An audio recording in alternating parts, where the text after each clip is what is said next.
A while back, Wade Keller was on Steve Austin's podcast. What exactly led to Jim's falling out with Wade, as Wade said that Jim was pretty rude to Wade's mom?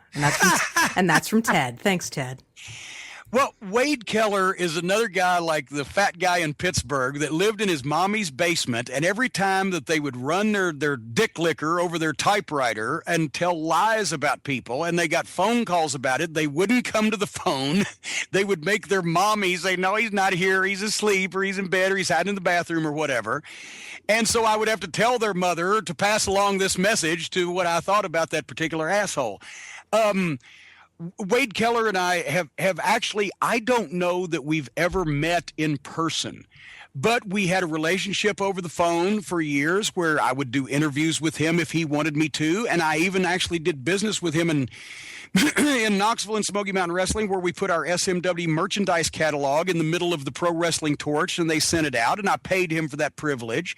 And I was always available to answer calls or questions or whatever if he wanted to know about something. And then all of a sudden, because he started on his the path that he's taken for the last 20 or 25 years, where he just started making shit up if it sold newsletters back then, or if it sells subscriptions now to his little website where he supposedly has a bunch of experts on and they don't know shit from apple butter about wrestling. We'll dig this. He does something called Torch Talk, where he interviews wrestlers, and the first edition of that featured Ed Ferrara and Vince Russo. Well, yeah, and he buddied up to those guys, but this was much more recent.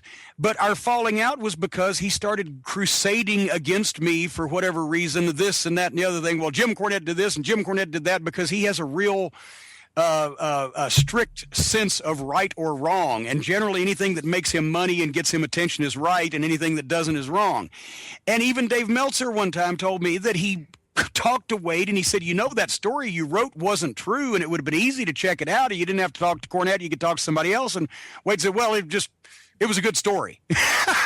So I called him on his bullshit, and he does not exist in the world that I live in anymore, because I don't have time in the rest of my life to think about pieces of shit like Wade Keller. But I can promise you, ladies and gentlemen, you ain't trying to learn about professional wrestling from reading anything on the Pro Wrestling Torch is like trying to learn politics from reading the National Enquirer. You're in the wrong place and at the wrong time, going to the wrong people. And by the way, Wade, if you're listening, fuck you. You're still a fucking liar, just like you were 20 years ago.